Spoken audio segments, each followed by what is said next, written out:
안녕하십니까. 이제 완연한 초가을 날씨가 된 것 같습니다.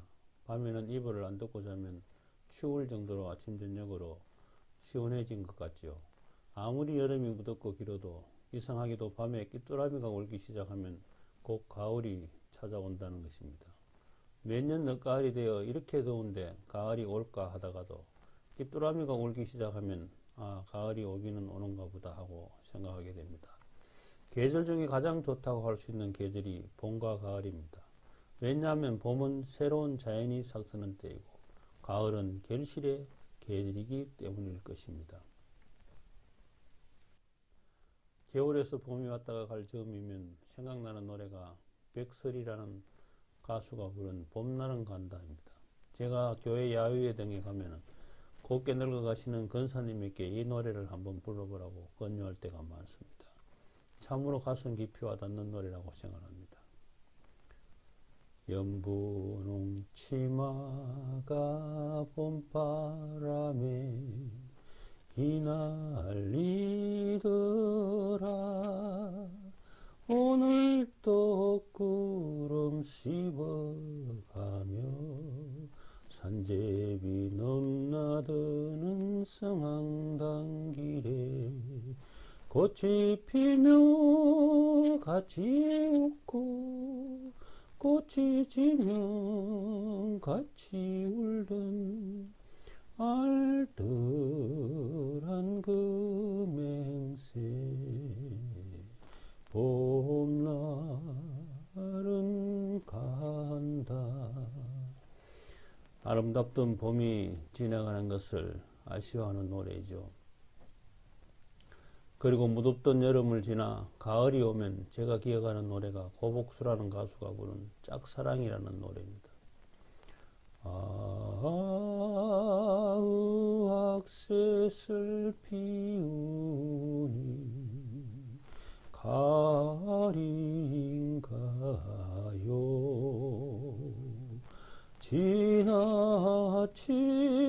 지나친 그 세월이 나를 울립니다. 여울에 아롱져진 이저러진 조각들 강물도 출렁출렁 목이 맵니다. 가을 노래는 이별을 아쉬워하는 노래가 많죠. 세월이 덧없음을 아쉬워하는 노래가 많습니다. 이 가을이 오는 문턱에서 이 설교를 들으시는 인전된 모든 분들과 식구님들께서 성의를 맞이해서 은혜롭고 하나님의 축복이 가득하시기를 축원드립니다. 오늘 말씀의 제목은 행복하려면 무엇을 해야 하나입니다. 오늘 말씀을 위해서 말씀 혼독을 하겠습니다. 인간은 누구나 불행을 물리치고 행복을 찾아 이루려고 몸부림치고 있다.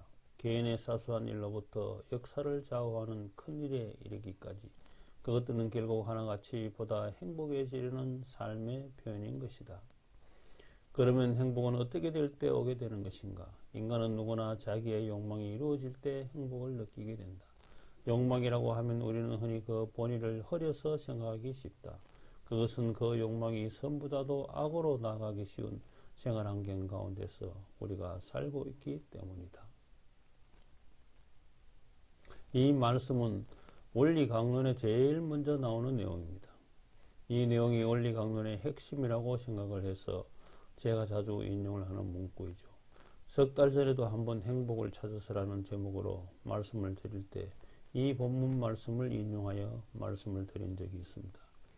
우리가 신앙인의 입장을 떠났어도 모든 인간은 행복을 찾아서 몸부림치고 있다는 것입니다. 그런데 인간이 행복해지려면 악으로 향하지 말고 선으로 향하는 욕망을 성취하면 행복에 이르게 된다는 말씀인 것입니다. 이 말씀은 행복으로 향하는 원론적인 입장에서 말씀하신 것이라고 보겠습니다. 행복에 대한 말씀을 하나 더 보시겠습니다. 말씀 선집 천성경 행복에 대한 말씀을 하나 더 보시겠습니다. 천성경 1069페이지의 말씀입니다. 개인의 평화, 가정의 평화, 종족의 평화, 민족의 평화, 국가의 평화, 세계의 평화, 우주의 평화를 이루어서 해방한 다음에 자유천지가 이루어집니다. 그러한 자유세계의 기반 위에서 행복이 있을 수 있습니다. 지금까지 아무도 그러한 평화의 세계를 찾지 못했습니다. 그렇다면 누구로부터 그러한 평화의 기반을 찾을 수 있을 것이냐? 지금 하나님과 사탄이 싸우고 있습니다. 이상의 하나님과 악한 사탄이 싸우고 있다는 것입니다. 그렇게 싸우고 있는 하나님과 사탄이 어떻게 평화의 기반을 닦을 수 있겠습니까? 그 싸움을 누가 말릴 수 있겠습니까? 여러분의 몸과 마음도 싸우고 있습니다. 그것이 문제입니다. 하나님과 사탄이 싸우고 있을 뿐만 아니라 나에게서도 싸움이 계속되고 있다는 것이 문제입니다. 개인에서 가정, 종족, 국가, 세계, 우주까지 평화의 세계가 와야 이 땅 위에 진정한 행복한 세계가 올 수 있다고 하시는 것입니다. 그런데 개인의 평화조차도 아직 이루지 못하고 가정의 평화도 이루지 못하고 있는 것이 우리가 처해진 현실이라는 것이죠. 그리고 하나님과 사탄의 싸움은 아직 끝나지 않았기 때문에 평화세계는 요연하고 행복한 세상도 올 수가 없다는 말씀인 것입니다.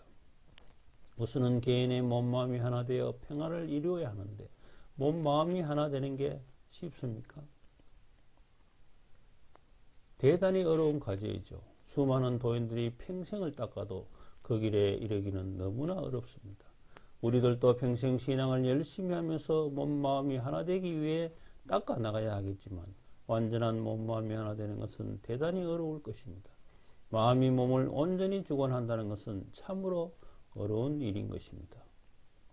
오늘 말씀의 제목이 행복해지려면 무엇을 해야 하는가입니다.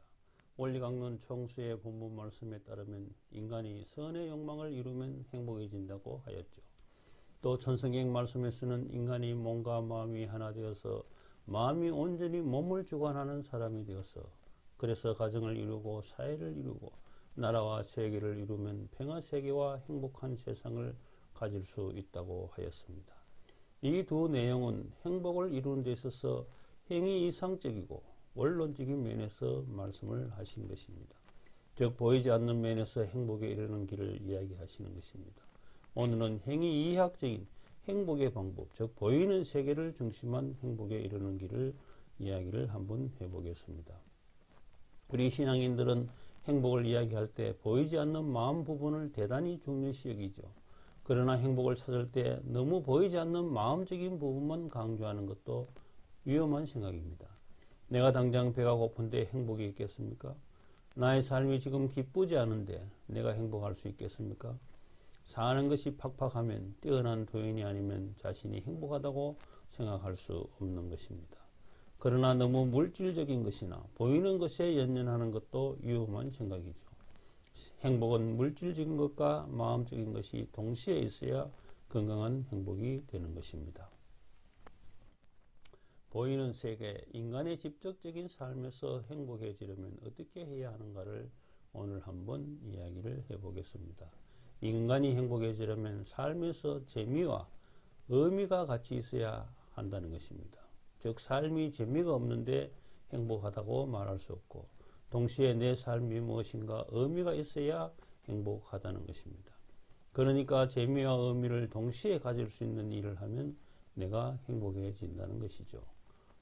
그럼 재미와 의미가 같이 있는 일들이 어떤 것이 있을까요? 우선 나에게 재미만 있고 의미는 없는 것들이 어떤 것이 있겠습니까? 세상에서는 술 친구라고 있습니다. 술 먹기 위해서 만나는 친구가 있죠. 제가 여기 반여리 고향인데 친구들을 이제는 만나지 않지만 지금 또 친구들은 술 먹고 고스톱 치고 하기 위해서 자기들끼리 매일 만나고 있을 것입니다. 자기들끼리는 너무나 재미있어 하는 일입니다. 자기들끼리는 그것이 대단히 큰 의미를 부여해서 하는 일이죠. 그러나 술 먹고 고스톱 치는 것이 재미는 있겠지만 의미는 없는 일입니다. 신앙인 또 재미는 있지만 의미가 없는 일이 있습니다. 모여서 남을 욕하는 것이나 불평불만을 하는 것입니다. 이것만큼 재미있는 일이 없죠. 남을 욕하고 흉보는 것이 얼마나 재미있는 일입니까? 그러나 그것은 제일 의미가 없는 일이죠. 그리고 젊은 친구들은 하루 종일 컴퓨터로 게임을 하면 그것이 재미는 있겠지만 의미는 없는 일이 되는 것입니다. 그러면 재미는 없지만 의미는 있는 것이 어떤 것들이 있겠습니까? 신앙이 그렇습니까? 신앙이 재미는 없지만 의미는 있습니까? 신앙을 잘하면 의미도 있고 재미도 있는데 신앙을 잘못하면 의미는 있지만 재미는 없는 것이 될 수 있습니다. 젊은 사람들은 공부가 의미는 있지만 재미가 없을 수 있겠죠. 희생봉사하는 것도 의미는 굉장하겠지만 재미는 그렇게 없을 수가 있습니다. 또 직장을 다니거나 일을 하는 것도 의미는 있지만 재미는 없을 수 있겠죠. 병원에 가는 것도 의미는 있는 일이지만 재미는 없을 것입니다. 재미도 없고 의미도 없는 것은 어떤 것이 있을까요? 자기가 원하지 않는 일을 억지로 떠밀려 하는 것, 이런 일은 재미도 없고 의미도 못 느끼겠죠. 직장 상사와 대화하기, 직장 상사하고 진솔한 대화도 아니고 어려지긴 대화를 한다면 그것도 재미도 없고 의미도 없겠죠. 부당한 대우를 받는 것, 그런 것도 재미도 없고 의미도 없는 일이라 할 수 있을 것입니다. 또 안 되는 일을 계속 하는 것도 그렇겠죠. 그렇다면 재미도 있고 의미도 있는 일을 하면 행복하다고 했는데 그런 것은 어떤 것이 있을까요? 제 개인적인 사례를 든다면 재미도 있고 의미도 있는 일이 저는 하나가 있습니다. 바로 양봉입니다. 벌을 키워보면 참으로 신기한 것도 많고 또 맛있는 진짜 꿀을 먹을 수 있는 유익함도 있으니까 재미도 있죠. 또 벌은 자연생태계에 없어서는 안 될 곤충입니다. 벌이 없어지면 지구가 3년 안에 멸망한다는 연구가 있습니다. 벌은 많은 식물의 화분의 매개체가 되기 때문에 식물들이 계속 영속할 수 있게 도우는 데 있어서 없어서는 안 될 곤충입니다. 그래서 벌을 키우는 자체가 지구를 구하는 일이 되기 때문에 재미도 있고 가치도 있는 일이라고 생각을 합니다. 세상 사람들에게 여론조사를 해보면 가장 재미있고 의미 있는 일이 무엇이냐고 물어보면요. 여행이라고 대답한다고 합니다. 여행이 가장 재미있고 가장 의미 있는 일이다 하는 것이죠. 여행을 다니면 새로운 것을 보고 듣고 느끼는 것이 재미도 있으면서 의미도 남다르죠. 또 좋은 사람들과 같이 다니면서 하는 여행이라는 것은 삶의 활력소가 되는 것입니다. 이제는 코로나 바이러스로 인해서 언제 마음 놓고 여행을 갈 수 있을지 모르게 되었죠. 1년이 될지 또는 영원히 그런 때가 안 올지도 모르는 일입니다. 그리고 재미도 있고 의미가 있는 일로 좋은 사람들과 만나서 토론하기를 줄 수 있을 것입니다. 사람들과 만나 토론을 하고 어떤 주제를 가지고 의견을 주고받는 행위도 기쁨과 의미를 동시에 준다고 생각을 합니다.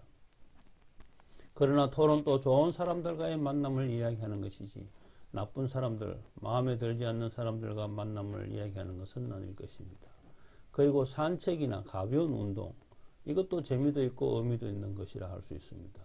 그리고 아까 이야기했지만 신앙도 잘하면 재미도 느낄 수 있고 의미도 가질 수 있는 것이 될 것입니다. 하나님과 깊은 대화를 하듯이 내면의 공명을 하면서 굉장한 기쁨과 의미를 가질 수 있는 것이 신앙이라는 것입니다. 또 하나님을 찾아 나가는 신앙 공부도 의미도 있고 재미도 느낄 수 있는 것이 될 것입니다. 그럼 물질적인 행복은 어떻습니까? 돈을 버는 것은 의미도 있고 재미도 있는 것입니까? 아니면 재미만 있고 의미는 없는 일입니까? 아니면 재미도 없고 의미도 없는 것입니까? 분명한 것은 돈이 너무 없으면 자본주의 세상에서 삶이 불편해진다는 것입니다. 우리들이 잘 산다는 말을 하는데 돈이 많은 사람에게도 잘 산다는 말을 사용하고 가치적인 삶을 사는 사람에게도 잘 산다는 말을 사용합니다. 그러니까 행복하고 잘 사는 사람이 되려면 적당히 돈도 있어야 하고 가치 있는 일도 해야 된다 하는 것입니다. 그러니까 돈을 벌기도 하고 그 돈을 이용해서 가치 있는 일도 해야 한다는 것이죠. 그러나 가치 있는 일은 하지 않고 돈 버리는 데만 가치를 두고 행복을 찾는 사람은 점점 더 돈에 집착을 하여서 결국은 돈의 노예가 되어서 불행을 가지고 온다 하는 것입니다. 왜냐하면 돈이라는 것은 만족을 모르기 때문입니다. 1,000만 원 있으면 행복할 것 같지만 또 막상 1,000만 원이 생기면은 5,000만 원 이렇게 자꾸 욕심이 올라가게 되어 있다는 것이죠. 그래서 결국은 만족을 못하고 욕심만 쫓다가 불행해진다 하는 것입니다. 또 외적인 것을 중요시 여겨서 남과 비교하면서 살면 불행해진다 합니다. 나의 외모를 비교하여 그것을 중요시하여 늘 신경을 쓰는 사람은 행복에 이르지 못하게 된다 하는 것입니다. 또 나의 집이나 자가용을 남과 비교하여 항상 더 나은 집, 더 고급스러운 자가용을 가지려고 애쓰는 사람은 깊은 행복감을 느낄 수가 없겠죠. 또 내 자식이 어떤 대학을 가느냐 그런 데 신경을 쓰고 또 내가 어떤 옷을 입는가 하는 것을 남과 비교하는 사람처럼 항상 외적인 것에 남과 비교하면서 사는 사람은 결국은 불행해질 수밖에 없다 하는 것입니다. 재산도 마찬가지죠. 자꾸 남의 재산과 비교를 하다가 보면은 만족을 모르게 되어서 불행을 자초하게 되는 것입니다. 행복에 3대 요소가 있다고 합니다. 이 3대 요소가 이렇습니다. 지금 내가 누구와 있는가? 지금 내가 무엇을 하고 있는가? 지금 내가 어떤 마음을 가지고 있는가? 이것이 행복의 3대 요소라고 합니다. 행복한 삶에서 가장 중요한 것은 내가 지금 누구와 있는가입니다. 지금 내 곁에 누가 있는가에 따라서 나의 행복감이 차이가 날 것입니다. 사랑하는 사람이 내 곁을 지켜주고 있다면 가장 행복할 것이죠. 내가 신뢰할 수 있고 나를 늘 지지해주는 사람이 내 곁에 있으면 나는 행복한 사람이다 할 수 있을 것입니다. 혼자 있거나 내가 싫어하고 나를 미워하는 사람이 내 곁에 있으면 나의 행복감은 떨어질 것이기 때문입니다. 여행을 가도 누구와 가느냐에 따라서 그 여행의 만족감이 차이가 난다고 했죠. 정말 믿을 수 있고 좋아하는 사람들과 4박 5일 정도 아무 생각 없이 여행을 간다면 얼마나 좋은 추억이 되겠습니까? 또 다른 이야기지만 내가 임종을 맞이했을 때 내 옆에 누가 있으면 좋겠는가? 내가 사랑하는 사람이 내 곁을 지켜주고 또 내가 믿을 수 있는 사람이 내 곁을 지켜준다면 얼마나 다행스러운 일이겠습니까? 또 행복의 척도를 잴 때 내가 지금 무엇을 하고 있는가? 대단히 중요한 것이죠. 내가 진정 가치 있고 내가 좋아하는 일을 하고 있는가? 내가 아무 가치도 없고 내가 좋아하지도 않는 일을 지금 하고 있다면 나는 얼마나 불행한 삶을 사는 것이겠습니까? 한 번뿐인 인생인데 어쩌다 들어선 길이 가치도 없고 재미도 없는 일인다면 참으로 불행한 것이죠. 반대로 내가 지금 하고 있는 일이 가치도 있고 재미도 있는 일을 하고 있다면 나는 행운아이고 늘 기쁘고 행복한 삶을 살 수 있을 것입니다. 가치 있는 일이란 사람을 위한 일, 세상을 위한 일을 두고 하는 말일 것입니다. 내가 하는 일이 하등 사람을 위한 일도 아니고 세상을 위한 일도 아니라면 내 삶은 무엇이 유익하겠습니까? 또 내가 하는 일을 성취하면 많은 사람들에게 도움을 줄 수 있는 일이면 가치 있는 일이라고 할 수 있을 것입니다. 또 내가 지금 어떤 마음을 가지고 있는가도 대단히 중요한 것이죠. 내가 지금 평화롭고 감사한 마음을 가지고 살고 있다면 나는 행복한 삶을 사는 것일 것입니다. 반대로 내가 지금 불안하고 미워하는 마음을 가지고 살고 있다면 나는 불행한 삶을 살고 있는 것일 것입니다. 마지막으로 말씀을 하나 더 보시겠습니다. 말씀 섬집 316권 81페이지의 말씀입니다. 악을 자연 굴복시키려는 하나님의 전법은 원수를 사랑하라는 것입니다. 원수를 사랑하라. 놀랍고 고맙습니다. 내용은 간단하지만 이것이 하나님과 사탄 사이에 성패로 갈라지는 경계선이 되어 왔다는 것을 아무도 몰랐습니다. 기독교의 사랑의 정신에 의하여 극심하게 박해를 가해온 로마 제국이 굴복했습니다. 기독교는 그렇게 해서 세계적인 종교가 되었습니다. 성경 마태복음 5장에 원수를 사랑하라는 산상수훈의 말씀이 나오죠. 이 원수를 사랑하는 마음이 하나님과 사탄의 구별이 되는 것이라는 것입니다. 원수를 미워한 로마 제국은 망하고 원수를 사랑하라는 말씀을 받던 기독교는 세계적인 종교로 우뚝 설 수 있었다는 것입니다. 이 원수를 사랑하라는 말씀은 우리가 원수를 위해 기도하고 원수를 사랑하라는 말씀의 뜻도 있겠지만 원수를 사랑으로 잊어버리므로 내 마음에 평온을 가져올 수 있다는 것입니다. 즉 내가 지금 사람을 미워하는 마음을 가지고 있는가, 내 마음속에 원수가 없고 사랑으로 가득 찬 내 마음이 있냐에 따라서 나의 행복이 결정될 것입니다. 내가 지금 어떤 마음을 가지고 있는가 되돌아보게 하는 대목인 것입니다. 우리가 행복하게 살려면 어떤 사람과 내가 교제하는지, 내가 어떤 가치 있는 일을 하는지, 내가 어떤 마음을 먹고 살고 있는지가 매우 중요하다는 말씀을 드렸습니다. 이 말을 더 깊이 풀이하면 나는 사랑을 실천하는 사람과 만나고 있는지, 나는 사랑을 실천하는 삶을 살고 있는지, 나는 늘 사람을 사랑하는 마음으로 살고 있는지를 되돌아볼 필요가 있다는 것입니다. 될 수 있으면 사랑을 실천하지 않고 말로만 떠드는 사람들과는 멀리하고 사랑을 실천하지 않는 일에는 관여하지 말기를 노력하고 내 마음을 미움으로 불화로 가득 차지 않게 늘 다스리는 나의 노력이 필요하다는 것입니다. 오직 사랑으로 가득 찬 사람을 만나기를 기원하고 늘 사랑을 베풀면서 살기를 노력하고 늘 화평케 하는 자로 남아지기를 간곡히 기도하고 기원하는 우리들이 될 것을 바라면서 오늘 말씀을 마치겠습니다. 감사합니다.